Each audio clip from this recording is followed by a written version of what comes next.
Welcome and thanks for joining. Today's topic is action versus option. And before I get into the business applications, I wanted to start out and just talk about most all of us have been around children. Either we have children or we've been around children. And while and I'm not talking about teenagers, it could be young, it's really more young children, but it could be teenagers too, is this whole concept of if you're sitting around, go in the store today, if you pass someone in a store or at a fast food restaurant, if your states are open, listen to them. It's usually, don't do this, don't do that, don't climb on the couch, don't jump on the bed, don't go outside, don't go inside, don't eat that. And it's because, why? Because children don't know their boundaries. They're always stretching. In some cases, they're trying you. Sadly, that parenting instinct bleeds into our professional lives and even our self-leadership lives. And I noticed that early on in my career, and it took me a little while to catch on to that, but it brought about this concept that I shared with people all the time about speaking negatively versus speaking positively.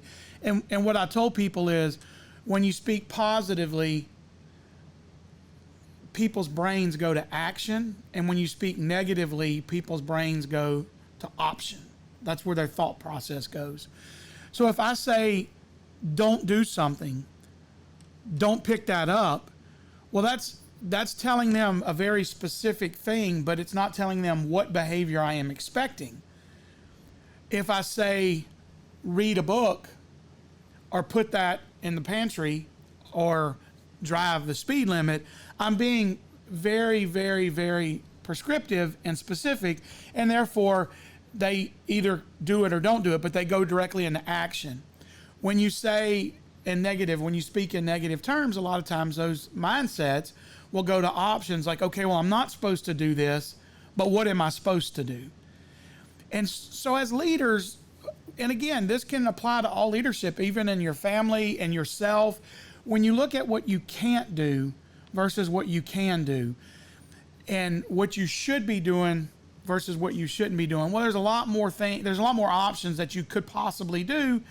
And a lot of times, for instance, me as a young executive, I had all the don'ts. I listed all the don'ts. Don't do this, we don't do this, we don't do that. But I was always finding myself frustrated because the outcomes weren't as we expected. And I'll use a silly example, and if this gentleman is watching, he'll get a kick out of this. But I had a gentleman that worked for me, or worked for the company that I worked for, and he was one of our marketing guys, and he was always out in the field, and he was doing photo shoots and videos, and he would always wear a ball cap.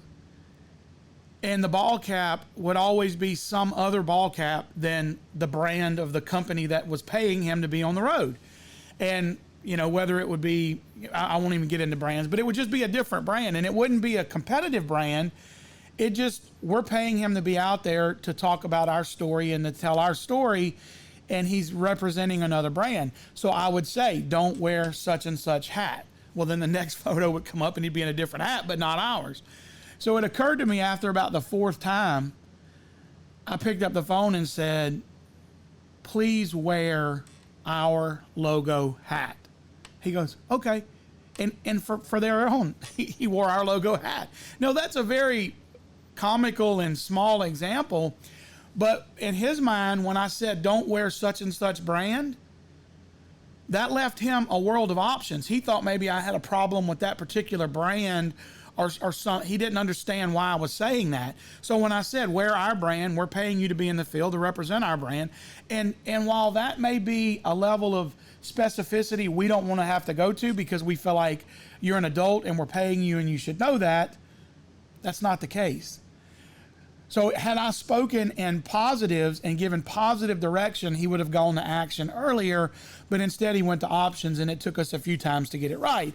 Now, the same can be said with children. You tell them what you expect. Clean up your room, put all your toys in the toy box.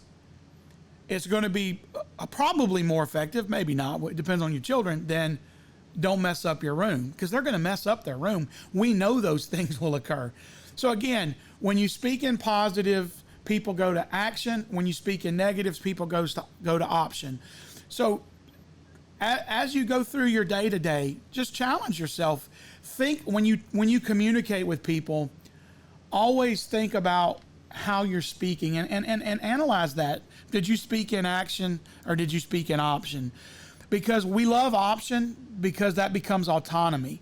So we want to create autonomous atmospheres, but that takes time. So yes, we want to speak action and we want to speak option when we give people autonomy because we want them to develop into leaders. But when there's critical tasks or things that have to be done or things that there really is no deviation, speak in positives, tell people, go to action. So again, hopefully that helps. Think about action versus option. Be action oriented in your life. Be the leader that you want others to be, and they'll follow and they'll become more like you. So have a great day. Thank you.